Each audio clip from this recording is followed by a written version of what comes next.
after that really difficult match in midweek away at PSG, and just being really happy to see Liverpool squeak by with that one 1-0 win from that one single shot on target.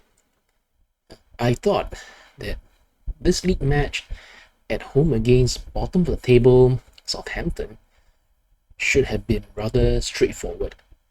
And I also thought that it was a chance for some squad rotation and giving some fringe players a chance. As it turns out, thinking that way is, well, can kind of be seen as complacent, especially given the way that the match panned out. So yeah, I thought the match would be straightforward, but as it were, one half was straightforward, and the other half was complacent.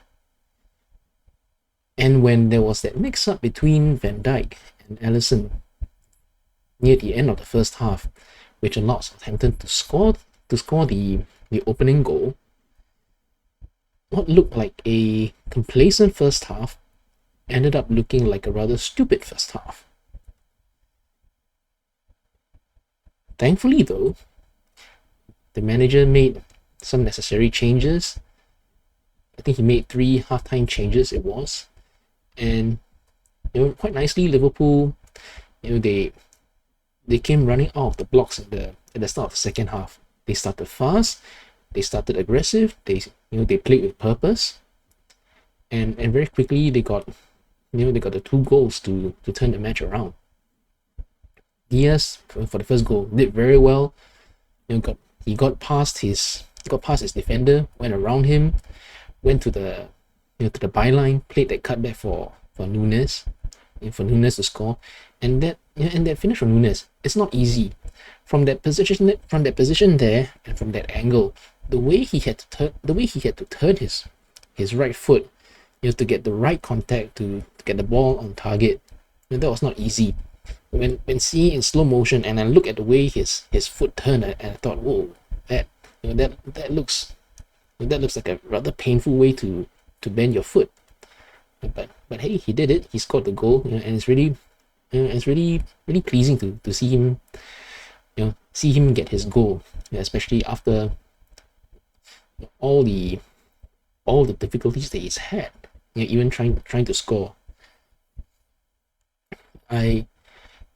Personally, I do still think that he is, in general, over the past 2.5 years, too wasteful as a number 9. But on this occasion, he got his goal, and that's credit to him, and I'm happy for him, and even happier that the team won. And so, today is his day of joy, his day of celebration. Then Nunes again involved. In fact, within 3 minutes after that equalizing goal, Nunes again involved. He won the penalty for Salah to score, and just like that, within a 3-minute span, Liverpool turned the match from 0-1 to 2-1 in the lead. And once Liverpool took the lead, immediately you could see the team sort of just turn down the pace, turn down the tempo.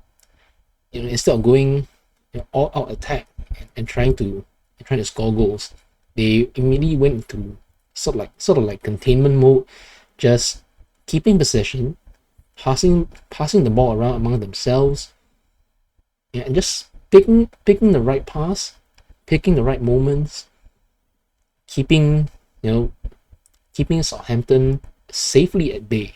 And that's not the first time we've seen Liverpool this season do that. There have been so many matches throughout the season where once Liverpool have their goals, they have a 2-goal lead or a 3-goal lead, they just manage the game, manage the situation. It's a case of managing the players' stamina, the kind of thing.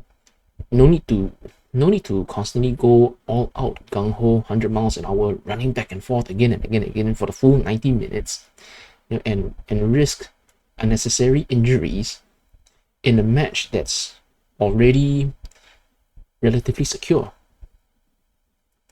And so once Liverpool got that 2-1, Southampton pretty much didn't pose any kind of a threat anymore for the rest of the match.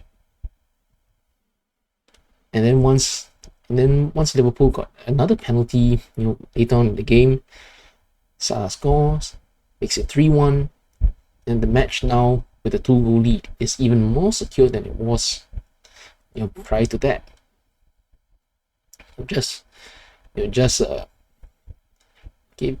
Excluding the first half, the second half was straightforward, professional. Just get the result.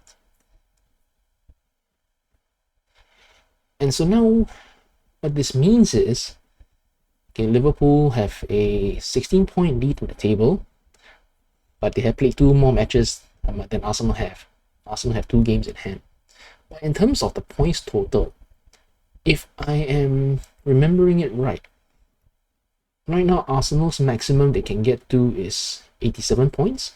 They are currently on 54 points with 11 matches left to play, so 33 to play for. Their maximum is 87, correct? Liverpool now are currently on 70 points, so which means they just need 18 points. Once they reach the 88 mark, they are champions. So that means 6 wins. 6 wins from the remaining 9 matches. And it is a big if Liverpool win their next 6 matches in a row, that would confirm them as champions even before Arsenal visit Anfield. But again, that is a big if. And if Liverpool want to do that, they definitely will need to perform more like they did in the second half than they did in the first half. That said, going forward, in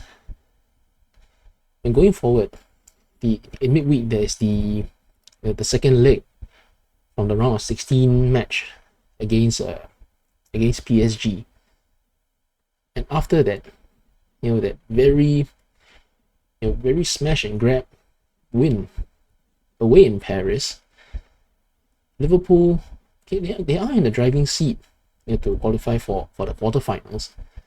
I think I watched that match the other night against PSG, and the way it was panning out when PSG were just all over Liverpool were hanging on defensively, and Alisson had to make save after save after save.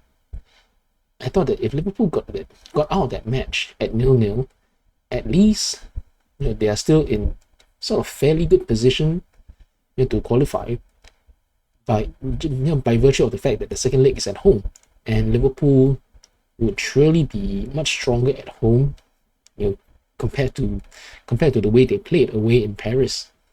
But now, with this 1-0 lead, at least there is something tangible. There is a tangible advantage in terms of the scoreline for Liverpool.